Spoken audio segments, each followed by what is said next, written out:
Hey ladies, this is Breanna, and I will teach you how to do Senegalese cornrows. I already showed how to do Senegalese cornrows, but this time I will show you how to do it on your own hair. Subscribe for more tutorials for beginners so that you can do them on yourself for free.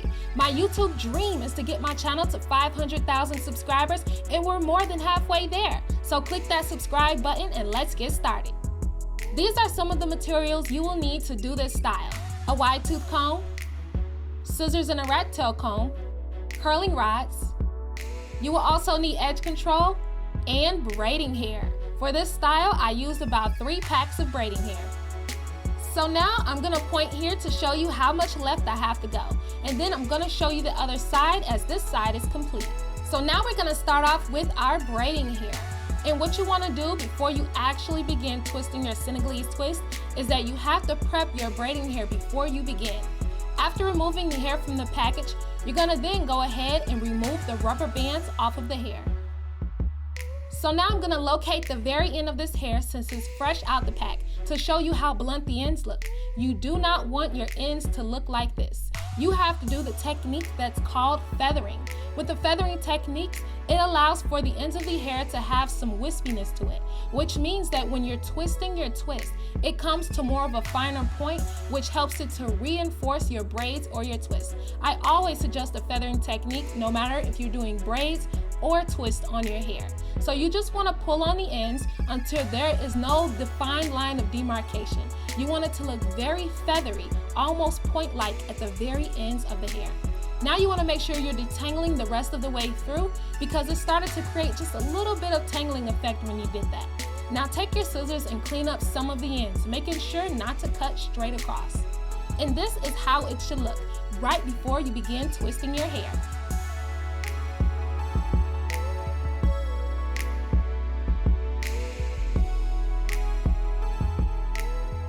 The first thing we're going to do is remove that duckbill clip from this section of hair here, because I'm going to show you, for example, how to do the Senegalese cornrows.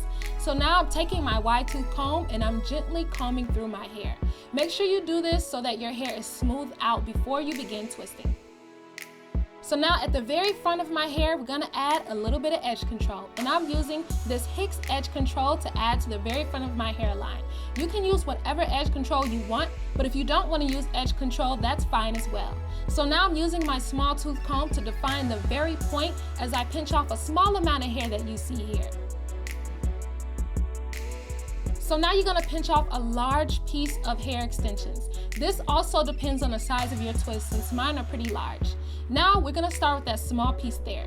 You're gonna grab the braiding hair directly in the middle. So now that you have that middle point, you're gonna lay the hair right in front of the section and begin to twist this side going towards your face.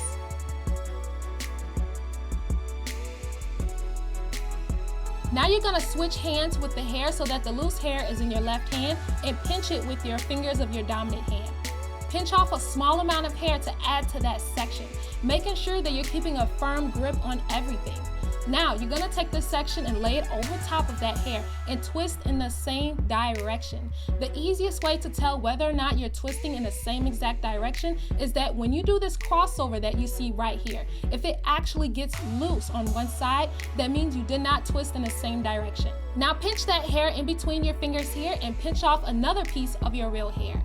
The most important thing I want you to always remember is that no matter how difficult or easy the style may be for you, the most important thing you need to remember is that you have to have a firm and consistent grip all the way through the process. If you're not mindful of the grip of your fingers, your braids will look spaced or they may look lumpy.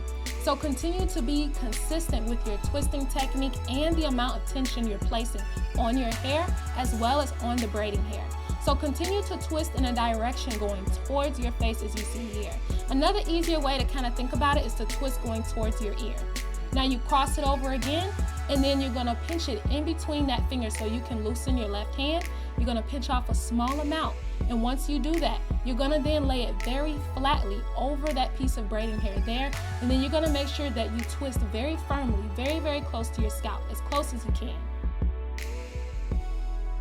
So you overlap the old piece over the new piece that you just twisted so you can pinch the new piece in between your fingers. Always make sure, like I've stated before, that you have a consistent grip that can make or break this hairstyle. So now always make sure that when you're twisting as close to your scalp as you can, and making sure to clear out any hairs that's in the way so that your twist will look very, very neat.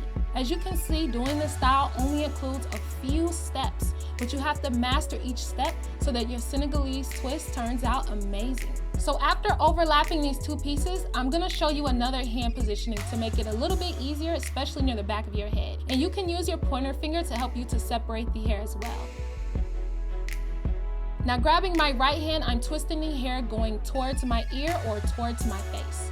Make sure that when you twist, you overlap that section you just twisted over the previous section, so that way you can twist the next section. One tip that I want you to keep in mind that's very helpful is to twist both sections of the hair a little bit more than what you need to. So that way you have enough room to actually begin twisting your new section without it unraveling. Because if you only twist just a little bit and then you overlap them, it will cause one of the legs or both of the legs to actually be loose. So as you can see here, I'm actually twisting a lot more than I need to, so that way it doesn't unravel when I cross the legs. So pinch it off a little bit with your pointer finger, making sure to smooth the new hair you just pinched into the section, and then continue to twist going towards your face, while the other hand is keeping a firm grip to be overlapped as well.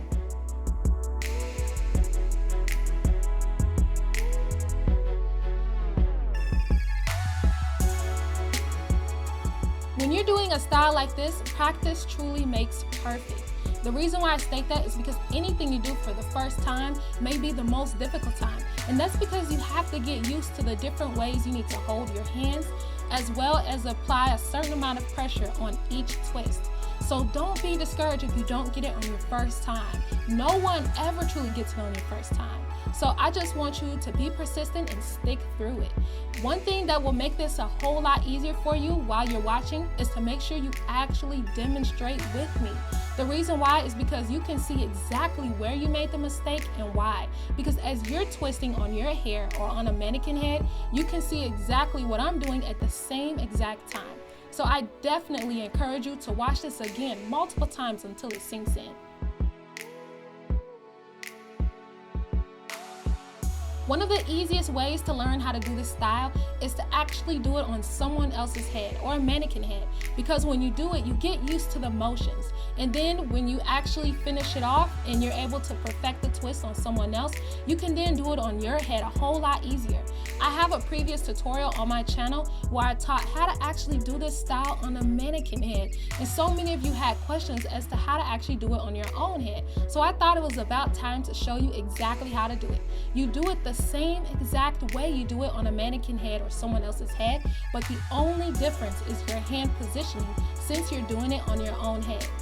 As we're nearing the back, you still want to make sure that you pinch off small sections of hair so that way you don't grab too large of a chunk at the bottom to twist. Because if you grab too large of a section at the bottom and twist, your braid or your twisted braid won't look like it actually went all the way down to the back of your head.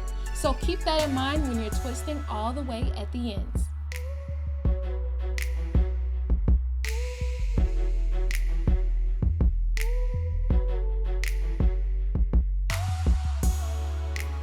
So once you leave your scalp, you can then bring the twist more towards the front so you can see exactly as you're twisting, especially when you're near the ends of your hair. I get a lot of questions about how to prevent your hair from sticking out of the braiding hair, and my best suggestion is to make sure that throughout the process, you're always smoothing your hair inside of the braiding hair. That prevents your real hair from sticking out. So you're just going to continue to twist and overlap. Twist and overlap. As you get more closer to the bottom, you don't have to twist with all of your fingers. You can actually twist each section in between your index and your thumb, as you see here. You're probably seeing it kind of quick, but I'm instantly twisting both sides with my index and thumb, and then I'll overlap. Cut off the little piece of hair that's at the end, and then you're gonna very carefully trim off the ends of the hair that stick out. The reason why you're gonna have the ends of the hair sticking out, the braiding hair, is because you did the feathering technique. The feathering technique causes different hairs to end at certain points. So that's why you gotta trim it off to clean up the look. Look at how gorgeous it looks. Senegalese cornrows are such a new hairstyle, and I rarely ever see this look, and I want you to be able to rock it because I think it is absolutely beautiful. So now that all of my twists are installed, I'm gonna do a quick spin around to show you how it looks. You can choose to do this style with color if you prefer, but I like the natural color for this look for most of the time. Now at this point, we're gonna begin curling the ends of our twist. So make sure that you use a curling rod to wrap the ends of the twist around, and then you're gonna start to roll it on itself, and then continue to roll up the rod so that the ends don't stick out when you dip it. Make sure your water is very hot and slowly lower it in. I highly suggest that with the size of these twists, you only dip them one at a time so that you don't accidentally spill the water. Now shake that excess water off, take it off the rod, and you're gonna use scissors to clean up any hairs that may stick out.